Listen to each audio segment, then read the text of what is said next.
অনি আর মুস্কান দুই ভাই বোন ঢাকার ব্যস্ত শহরে বাবা মায়ের সাথে থাকত। তাদের একটা প্রিয় জায়গা ছিল নারায়ণপুর নামের এক ছোট্ট গ্রাম, যেখানে ছিল তাদের মামার বাড়ি। বার্ষিক পরীক্ষা শেষ হতেই তাদের ভেতরে শুরু হয়ে যেত এক অদ্ভুত অস্থিরতা। শহরের কোলাহল, পড়াশোনার চাপ আর ক্লাসরুমের ক্লান্ত দিনগুলো সবকিছু পেছনে ফেলে তারা শুধু অপেক্ষা করত একটা দিনের জন্য, নারায়ণপুর যাওয়ার দিন।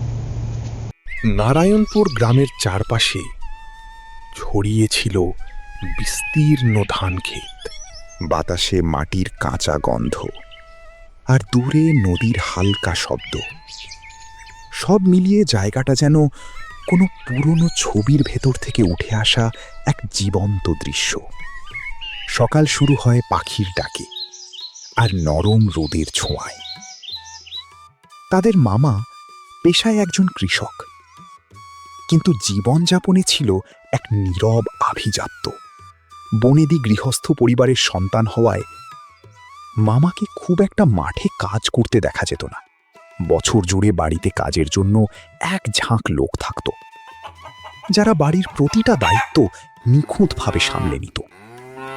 এই পুরো পরিবেশের ভিড়ে অনি আর মুস্কানের সবচেয়ে আপন মানুষ ছিল একজনই, গোপী দাদু। এই বাড়ির বহু বছরের পুরনো কাজের লোক। বয়সের ভারে শরীরটা কিছুটা নুয়ে গেছে, তবুও তার মুখে সব সময় লেগে থাকতো এক শান্ত নির্ভার হাসি। মানুষটা ছিল অসাধারণ অমায়িক, খুবই সহজ সরল আর নিঃস্বার্থ। শহর থেকে যখনই অনি আর মুস্কান গ্রামে আসত, গোপী দাদুই যেন তাদের জন্য অপেক্ষা করতেন। তিনি তাদের নিয়ে বেরিয়ে পড়তেন গ্রামের মেঠো পথে, কখনো ধান ক্ষেতের পাশ দিয়ে, কখনো নদীর ধারে। পথে যেতে যেতে ছোট ছোট আনন্দ খুঁজে বের করতেন তিনি। বাজার থেকে গরম জিলাপি, নরম মোয়া বা কোনো সাধারণ খাবার এনে হাসি মুখে তাদের হাতে তুলে দিতেন। সেই মুহূর্তগুলোতে গোপী দাদু শুধু একজন কাজের লোক থাকতেন না, তিনি হয়ে উঠতেন তাদের শৈশবের সবচেয়ে নিরাপদ আশ্রয়। তবে এই শান্ত মানুষের ভেতরেই ছিল এক অদ্ভুত সীমাবদ্ধতা। গোপী দাদু কানে খুব কম শুনতেন।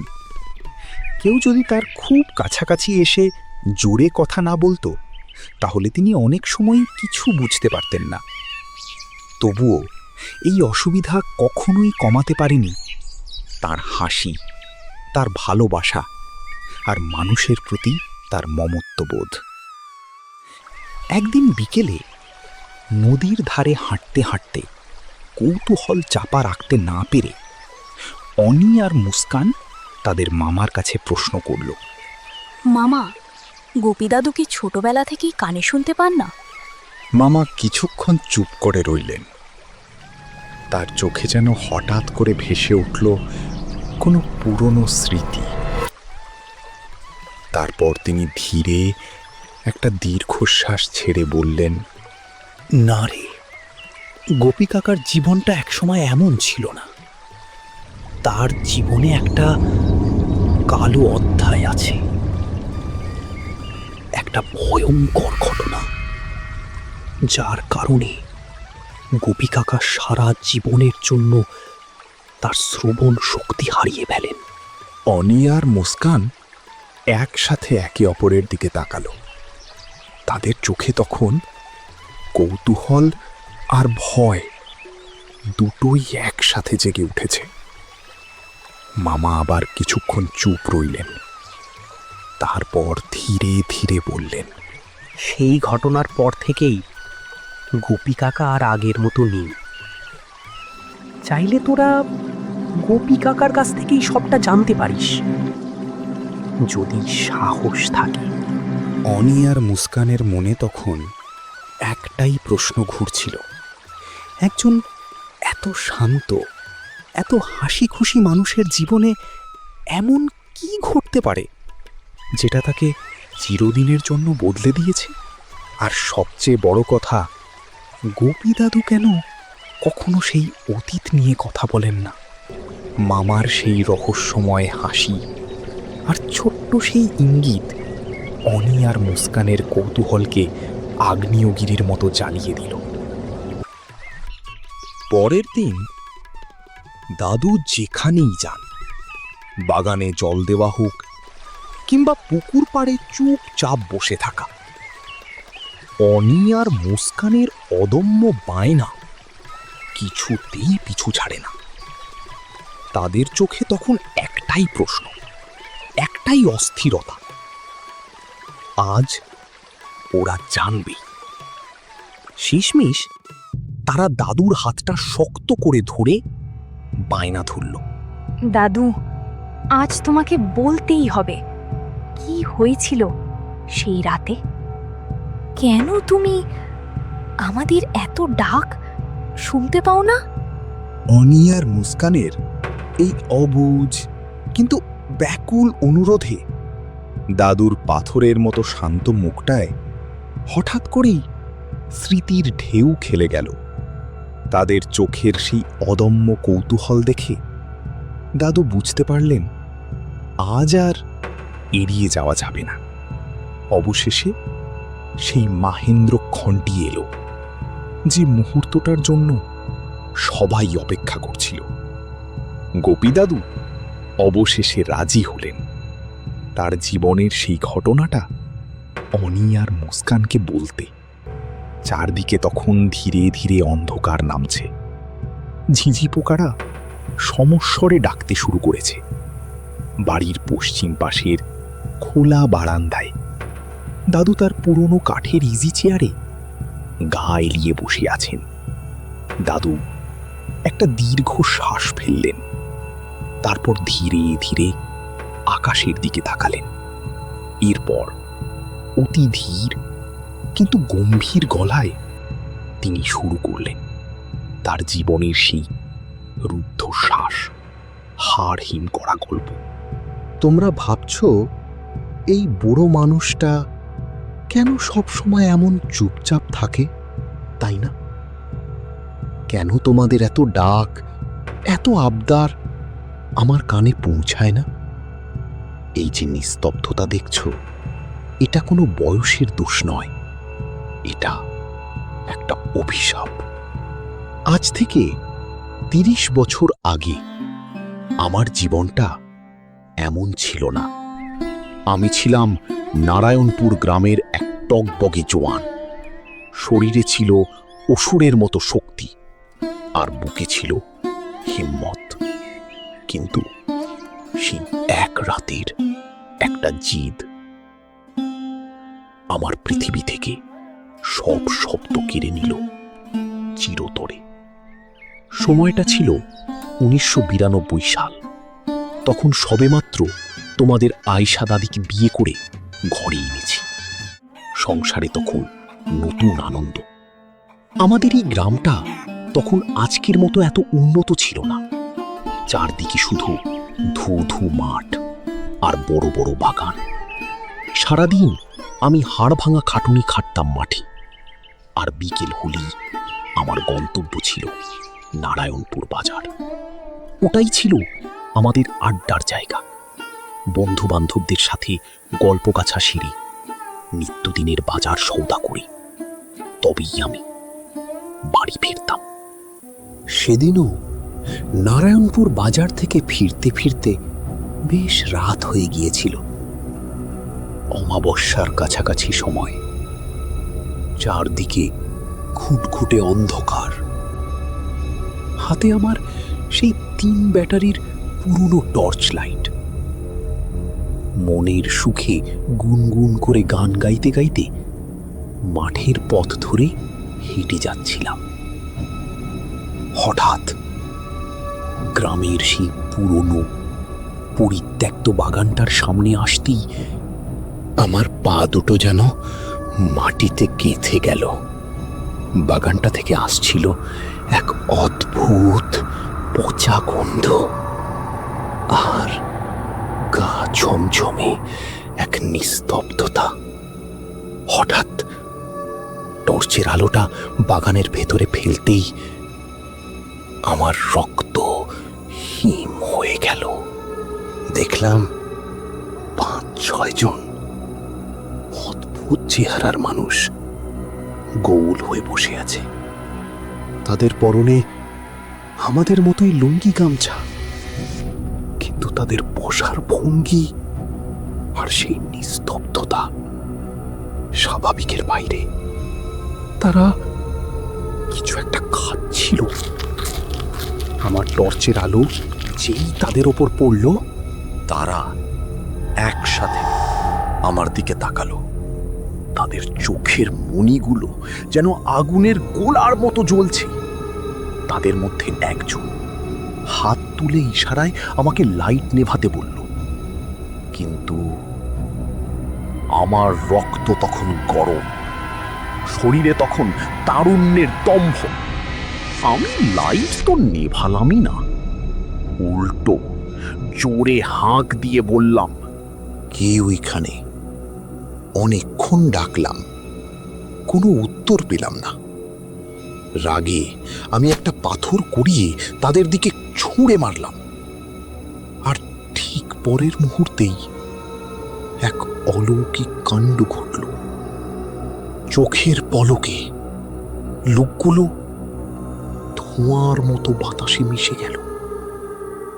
সেখানে কেউ নেই। আমি সাহস করে একটু সামনে এগোলাম, আর দেখলাম মাটিতে পড়ে আছে একটা আধ খাওয়া কাঁচা ছাগলের দেহ, টাটকা রক্ত আর নাড়ি ভুঁড়ি।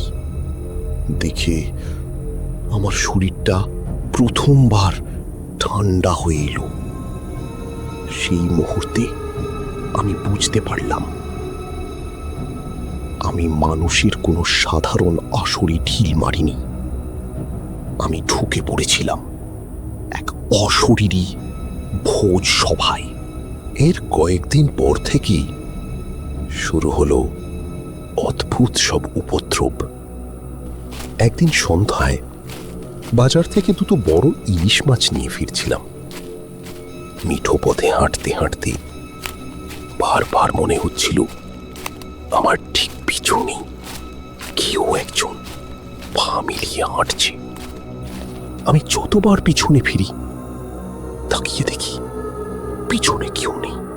বাড়ি ফিরে থলেটা খুলতেই তোমাদের আয়েশা দাদি চিৎকার করে উঠল। চিৎকার শুনে আমি দৌড়ে গিয়ে দেখি থলের ভেতর কেবল 2টো ইলিশের মাথা আর সম্পূর্ণ অবিকৃত সাদা কাঁটা। মাছের লেজ থেকে মাথা পর্যন্ত মাংসকে যেন জাদু বলে খেয়ে ফেলেছে। কিন্তু সবচেয়ে ভয়ঙ্কর ব্যাপারটা কি জানো? পুরো পথে আমার একবারও মনে হয়নি যে মাছের ওজন কমে গেছে। সেই ইলিশ মাছের ঘটনার পর কয়েকদিন সবকিছু একদম স্বাভাবিক ছিল, আর কোনো সমস্যা হয়নি। আমিও ধীরে ধীরে সবকিছু প্রায় ভুলতেই বসেছিলাম। তার কিছুদিন পর যখন মাঠের ধান পাকার সময় এলো, তখন আমরা মাঠের সব ধান কেটে বাড়িতে নিয়ে আসছিলাম। সারা দিন হাড় ভাঙা খাটুনি খেটে আমি মাঠের সব ধান কেটে শেষ করলাম। ভ্যান বোঝাই করে এক এক করে সব ধান বাড়িতে আনা হলো, কিন্তু ভ্যানে সব ধান একবারে আনা সম্ভব হয়নি। তাই কিছু ধান মাঠেই রেখে এসেছিলাম। সন্ধ্যা তখন নামো নামো, আকাশটা সিঁদুরে মেখে ঢাকা। চারপাশটা ধীরে ধীরে ঝাপসা হয়ে আসছে। কি গো, মাঠের সব ধান কি আনা হয়ে গেল? না গো, সব ধান তো আর আনা হলো না। একবারে ভ্যানে সব ধরল না, তাই কিছু ধান মাঠেই রেখে এসেছি। তাহলে বাকি ধান কালকে সকালে নিয়ে এসো। এখন তো রাত হয়ে গেছে। আরে, এই তো মাত্র সন্ধ্যা হলো। আমি গিয়ে মাথায় করেই বাকি ধানটা নিয়ে চলে আসছি। অতই আর সময় লাগবে, বড় জোর 20-25 মিনিট। আজ আর যাওয়ার দরকার নেই গো। দেখছো না চারপাশটা কেমন অন্ধকার হয়ে এসেছে। তুমি বরং কাল সকালে গিয়ে ধানগুলো নিয়ে এসো। এখন আর না গিয়ে তাড়াতাড়ি গোসল করে এসো। আমি তোমাকে খেতে দিচ্ছি। তুমিও যে কি বলো না, ঘরের জিনিস বাইরে পড়ে থাকবে আর আমি ঘরে বসে খাবো? আমি আসছি এক্ষুনি। এই বলেই গোপী দাদু মাঠের দিকে চলে গেলেন। এদিকে আয়েশা দাদি রান্নাঘরে গিয়ে রাতের রান্নায় ব্যস্ত হয়ে পড়লেন। কিন্তু মাত্র 5 মিনিটও পার হয়নি, হঠাৎ উঠোনে একটা ভারী কিছু পড়ার শব্দ হলো। দাদি চমকে উঠে দ্রুত বাইরে এলেন, আর এসে দেখলেন গোপী দাদু হাঁপাচ্ছেন, আর তার পায়ের কাছে পড়ে আছে সেই বিশাল ধানের বোঝাটা। দাদি তো একেবারে থ বনে গেলেন। মাঠ থেকে এত বড় বোঝা নিয়ে এত দ্রুত ফিরে আসা প্রায় অসম্ভব। দাদি তার দিকে তাকিয়ে বললেন, এত তাড়াতাড়ি চলে এলে? তুমি না বললে 20-25 মিনিট লাগবে? যাই হোক, ভালোই হয়েছে। তুমি বরং জলদি গোসলটা সেরে নাও, আমি খাবার বাড়ছি। গোপী দাদু কোনো উত্তর দিল না। সে শুধু স্থির চোখে একবার দাদির দিকে তাকালো। সেই চাহনি ছিল অদ্ভুত ঠান্ডা আর সম্পূর্ণ প্রাণহীন। দাদু কোনো কথা না বলে ধীর পায়ে ঘরের ভেতরে ঢুকে গেল। দাদি ভাবলেন শরীরটা হয়তো খুব ক্লান্ত, তাই কথা বলছে না। তিনি আবার রান্নায় মন দিলেন। কিছুক্ষণ পর হঠাৎ বাইরে থেকে গোপী দাদুর গলা শোনা গেল। গোপী দাদু হন্তদন্ত হয়ে মাঠ থেকে ফিরছে। সে দাদিকে দেখে অবাক হয়ে বলল, ওগো শুনছো? কে যেন আমার ধানের বোঝাটা আগেই নিয়ে চলে গেছে। আমি অনেক খুঁজলাম, কিন্তু কোথাও পেলাম না। দাদি তো আকাশ থেকে পড়লেন। তিনি আঙুল তুলে বারান্দার দিকে ইশারা করলেন আর থমকে যাওয়া গলায় বললেন, তুমি তো একটু আগে ধানের বোঝাটা নিয়ে এলে। আমি তো তোমাকে গোসল করতে বললাম, আর তুমি চুপচাপ ঘরের ভেতরে গিয়ে ঢুকলে। এখন আবার এসব কি বলছো? তোমাদের দাদির কথা শুনে ভয় আর কৌতূহলে আমার গলা একদম শুকিয়ে গেল।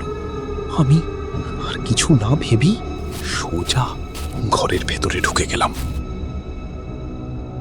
অনি আর মুস্কান এতক্ষণ মন্ত্রমুগ্ধের মতো দাদুর কাহিনী শুনছিল। ঠিক সেই মুহূর্তে দাদু ধীরে ধীরে তাদের দিকে তাকিয়ে জিজ্ঞেস করলেন, তোমরা কি ভাবছো ঘরের মধ্যে গিয়ে কাউকে দেখতে পাবো না, এমন কিছু? হ্যালো বন্ধুরা, তোমরা যারা ভূতের গল্প শুনতে ভালোবাসো আমাদের চ্যানেলটিকে অবশ্যই সাবস্ক্রাইব করো। আর পরবর্তী গল্পতে আমরা তোমার নাম ব্যবহার করব, তাই কমেন্ট সেকশনে তোমার নাম লিখে যাও। অনি আর মুস্কান তাদের কৌতূহল আর ধরে রাখতে পারল না। তারা একসাথে উত্তেজিত গলায় বলে উঠল, তারপর কি হলো দাদু, বলো। আমাদের যে আর তর সইছে না। বলছি দাদুভাই, বলছি। তখন আমি ঘরে ঢুকেই পাথরের মতো দাঁড়িয়ে পড়লাম। ঘরের কোণায় আবছা অন্ধকারে যা দেখলাম তাতে আমার কলিজা একেবারে শুকিয়ে গেল। দেখলাম ঘরের মধ্যে ঠিক আমার মতো দেখতে অবিকল আর একটা মানুষ দাঁড়িয়ে আছে। সে ঠিক আমার মতোই পোশাক পরা, ঠিক আমার মতোই চেহারা। আর সেই ছায়া মূর্তিটা আমার দিকে তাকিয়ে এক পৈশাচিক হাসি হাসছে। নিজের অবিকল প্রতিরূপ দেখে আমার মুখ দিয়ে একটা আর্তনাদ বেরিয়ে এলো। ঠিক সেই মুহূর্তে মূর্তিটা বাঘের মতো আমার ওপর ঝাঁপিয়ে পড়ল। ইতিমধ্যে আমার আর্তনাদ শুনে তোমাদের আয়শা দাদি দৌড়ে ঘরের মধ্যে চলে আসলো। সেই মূর্তিটার সাথে শুরু হলো আমার লড়াই। এক ধাক্কায় সেই মূর্তিটা আমাকে মাটিতে ফেলে দিল। আমি প্রাণপণে নিজেকে ছাড়ানোর চেষ্টা করছি, কিন্তু তার শক্তি ছিল অমানসিক। তোমাদের দাদি আমার আর সেই মূর্তিটার মারামারি দেখে একেবারে হতবাক হয়ে গেল। সে কিছুতেই বুঝতে পারছিল না আমাদের মধ্যে কে আসল আর কে নকল। প্রায় 10 মিনিট ধরে সেই ভয়ঙ্কর ধস্তাধস্তি চলল। নিরুপায় হয়ে তোমাদের দাদি একটা বুদ্ধি বের করলেন। তিনি কাঁপা গলায় চিৎকার করে বললেন, তোমাদের মধ্যে যে আমার স্বামী, সে তাড়াতাড়ি পবিত্র সূরা পড়া শুরু করো। তখন আমি চোখ বন্ধ করে পবিত্র সূরা পড়া শুরু করলাম। আর আশ্চর্যজনকভাবে ওই মূর্তিটার শক্তি আস্তে আস্তে কমে যেতে লাগলো। তার মুখের সেই ভয়ঙ্কর হাসি ধীরে ধীরে মিলিয়ে যাচ্ছিল। আমি বুঝতে পারলাম ওটা দুর্বল হয়ে পড়ছে। ঠিক তখনই আমি সুযোগ বুঝে মূর্তিটার দিকে আঘাত করার জন্য এগিয়ে গেলাম। কিন্তু যেই আমি ওটাকে আঘাত করতে গেলাম, ঠিক তখনই মূর্তিটা তার 2 হাত দিয়ে আমার 2 কানে প্রচণ্ড জোরে থাপ্পড় মারল। মুহূর্তের মধ্যে চারপাশের সব শব্দ একেবারে নিঃশব্দ হয়ে গেল। আর তারপর মূর্তিটা কর্পূরের মতো হাওয়ায় মিলিয়ে গেল। পরদিন সকালে ধীরে ধীরে আমার জ্ঞান ফিরল। চোখ খুলেই আমি বুঝতে পারলাম চারপাশে সবাই কিছু বলছে, কিন্তু আমি কিছুই শুনতে পাচ্ছি না। সেই মুহূর্তে আমার বুকের ভেতরটা যেন হাহাকার করে উঠল। সেদিনের পর থেকে আমি আর কোনোদিন স্বাভাবিকভাবে শুনতে পারিনি। ঘটনার পর অনেক দিন আমি ভীষণ অসুস্থ ছিলাম। তারপর একটু সুস্থ হলে আমি আর তোমাদের দাদি এক কবিরাজের কাছে গেলাম। কবিরাজ সবকিছু শোনার পর কিছুক্ষণ চুপ করে রইলেন। তারপর ধীরে ধীরে বললেন, সেই রাতে তুমি কিছু ভয়ঙ্কর জিনেদের ভোজে ব্যাঘাত ঘটিয়েছিলে আর তাদের দিকে ঢিল ছুঁড়েছিলে। তাই তারা তোমার ওপরেই ভয়ঙ্কর প্রতিশোধ নিয়েছে। গল্প শেষ করে দাদু ধীরে ধীরে আকাশের দিকে তাকালেন। তার চোখে তখন কোনো ভয় ছিল না, ছিল শুধু বহু বছরের পুরনো এক ক্লান্তি। অনি আর মুস্কান বুঝতে পারল গোপী দাদুর এই নীরবতা কোনো বয়সের ফল নয়, এটা এক ভয়ঙ্কর রাতের জীবন্ত চিহ্ন। হ্যালো বন্ধুরা, তোমরা যারা ভূতের গল্প শুনতে ভালোবাসো আমাদের চ্যানেলটিকে অবশ্যই সাবস্ক্রাইব করো। আর পরবর্তী গল্পতে আমরা তোমার নাম ব্যবহার করব, তাই কমেন্ট সেকশনে তোমার নাম লিখে যাও।